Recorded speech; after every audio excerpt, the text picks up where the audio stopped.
প্রিয় মুসলিম এবং অমুসলিম ভাই ও বোনেরা, আসসালামু আলাইকুম ওরহমতুল্লাহি ওবারাকাতুহু। আমাদের স্রষ্টা মহান আল্লাহ তাআলার দয়া, শান্তি ও রহমত আপনাদের সবার উপরে বর্ষিত হোক। এই অনুষ্ঠানে স্বাগতম। Ramzan a date with doctor Zakir. আমি আপনাদের হোস্ট ইউসুফ চেম্বার্স। আর আজকে আমাদের অনুষ্ঠানে আলোচনার টপিক জাকাতুল ফিতরা, পর্ব 1। ডক্টর জাকির, আসসালামু আলাইকুম। ওয়ালাইকুম আসসালাম রহমতুল্লাহ বারাকাত। ডক্টর জাকির, জাকাতুল ফিতরা এর অর্থ আসলে কি, আর ইসলামিক শরিয়া অনুযায়ী এর নিয়মগুলো কি কি? আলহামদুলিল্লাহ ওয়াসসালাতু ওয়াসসালাম আলা রাসূলিল্লাহ ওয়া আলা আলিহি ওয়া সাহবিহি আজমাইন, আম্মা বাদ। আউযু বিল্লাহি মিনাশ শাইতানির রাজীম। বিসমিল্লাহির রহমানির রহিম। রব্বি ইশরাহ লি সাদরি ওয়া ইয়াসসির লি আমরি ওয়াহলুল উকদাতাম মিন লিসানি ইয়াফকাহু কাওলি। জাকাতুল ফিতরা শব্দটার অর্থের ব্যাপারে যদি বলতে হয়, জাকাতের ব্যাপারে আগেও বলেছি, এর মানে বিশুদ্ধ করা বা পরিষ্কার করা, আর ফিতরা মানে রোজা ভেঙে ফেলা। জাকাতুল ফিতরা মানে বিশুদ্ধ কোনো দান রোজা ভেঙে ফেলার জন্য।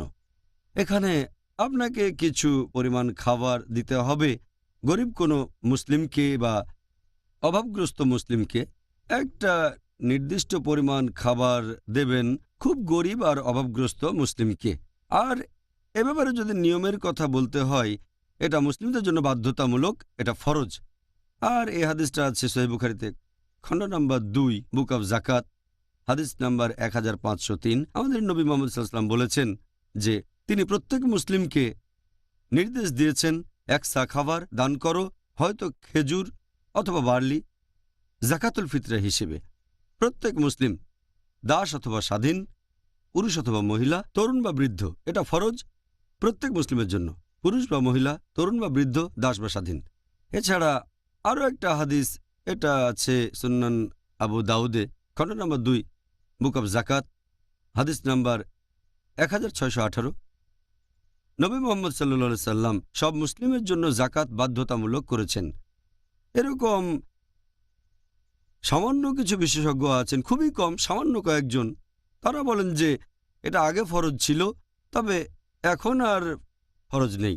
এর ভিত্তি একটা হাদিস, সুন্নান নিসাই, বুক অব জাকাত, হাদিস নম্বর 2509।